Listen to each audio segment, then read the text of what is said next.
The hospital's fluorescent lights flickered like a dying heartbeat, casting a sterile glow over the chaos of the emergency room. Sarah Mitchell, a nurse with trembling hands and a heart heavy with exhaustion, pushed through the double doors, her sneakers squeaking against the linoleum floor. It was 3 a.m., and the air was thick with the sharp scent of antiseptic and the low hum of desperation.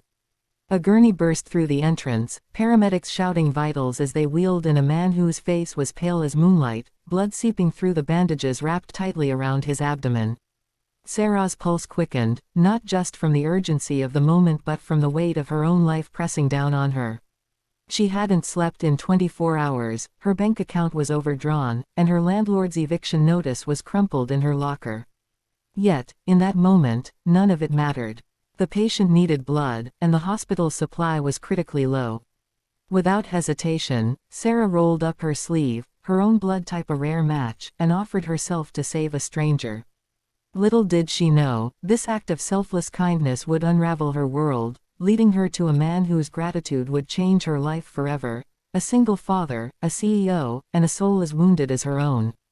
If you believe in the power of kindness, in second chances that bloom from the ashes of hardship, please hit that like button, leave a comment below, especially your favorite line from this story, and share this video with someone who needs a spark of hope. Don't forget to subscribe to Kindness Speaks for more stories that touch the heart and lift the soul. Sarah was 32, but the lines etched around her eyes told a story of someone much older. She'd been a nurse for a decade, her days a blur of saving lives while her own seemed to slip through her fingers. Raised in a small town where dreams were as scarce as opportunities, she'd clawed her way through nursing school on scholarships and late-night diner shifts, only to find herself drowning in debt and heartbreak. Her mother's long battle with cancer had drained her savings, and the man she thought she'd marry had left when the hospital bills piled too high. Now, she lived in a cramped apartment with peeling wallpaper, her only companion a stray cat she'd named Hope, who waited for her each night on the fire escape. The hospital was her refuge and her prison, a place where she could pour her love into others even as her own life crumbled. That night, as she sat in the blood donation chair, watching her life force flow through a tube to save the man in room 12, she felt a fleeting sense of purpose. It was a quiet rebellion against her own despair, a way to prove she still had something to give. The patient, Daniel Carter, was a mystery wrapped in bandages.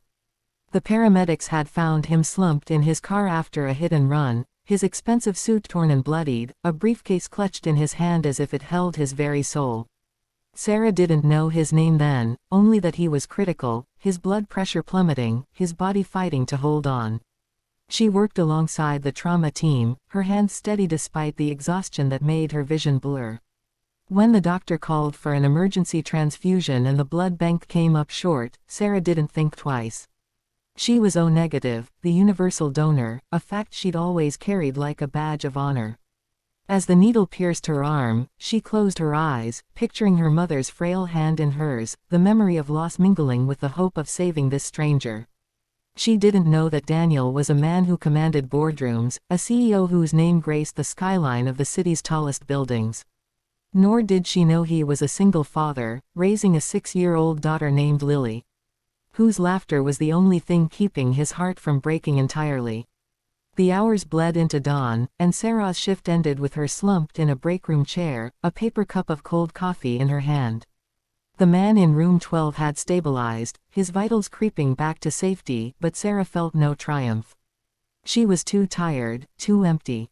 She dragged herself home, the city waking up around her as she walked past bakeries and newsstands, her scrub still stained with the night's chaos. At home, Hope greeted her with a soft meow, curling against her legs as Sarah collapsed onto her threadbare couch. She didn't cry, she hadn't in years, but the weight of her life pressed against her chest, making it hard to breathe. The eviction notice loomed in her mind, a ticking clock she couldn't outrun. She'd already sold her mother's old jewelry, worked every overtime shift she could, but it wasn't enough. The hospital, her sanctuary, was also her cage, its understaffed wards and endless emergencies swallowing her whole. She wondered, not for the first time, if she'd ever escape the cycle of sacrifice that defined her. Days passed, and Sarah returned to her routine, her act of donation fading into the blur of her work. She didn't think about the man in room 12, didn't know he'd been discharged, his recovery swift thanks to her blood and the skill of the trauma team. She didn't see the way Daniel Carter sat up in his hospital bed, staring at the chart that listed an anonymous donor, a quiet resolve forming in his chest. Daniel was 40, a man who'd built an empire from nothing, his tech company a beacon of innovation. But his wealth couldn't shield him from pain. His wife had died 3 years earlier, leaving him to raise Lily alone, a task that felt like carrying a mountain on his shoulders. The accident had shaken him, not just because of the physical pain but because it forced him to confront his own mortality, the fear of leaving Lily without a father. When he learned a nurse had donated her own blood to save him, something shifted inside him. He didn't know her name, but he vowed to find her, to thank her in a way that went beyond words. Sarah's life continued its relentless grind. She worked double shifts, skipped meals to save money, and smiled through it all, her kindness a shield against the world's cruelty. Her colleagues admired her, calling her the heart of the ward, but they didn't see the nights she spent staring at her ceiling, wondering if she'd ever be more than a footnote in other people's stories. One evening, as she scrubbed her hands in the sink after a grueling shift, a man in a tailored suit approached her.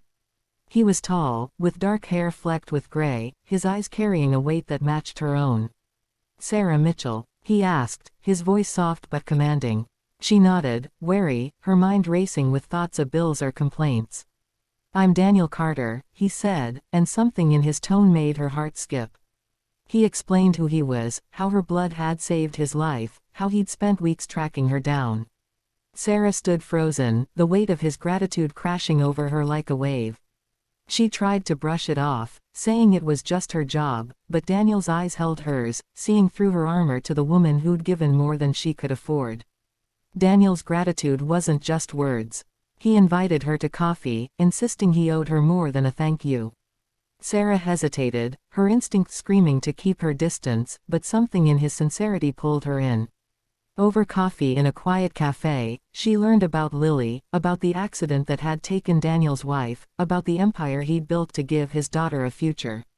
He learned about her too, her mother's illness, her sacrifices, the eviction notice she hadn't mentioned but which he sensed. In the shadows under her eyes. Their conversation stretched into hours, the world outside fading as two broken souls found a fragile connection. Sarah felt something she hadn't in years seen. Daniel, for his part, saw in her the kind of strength he'd lost faith in, a light that burned even in the darkest moments.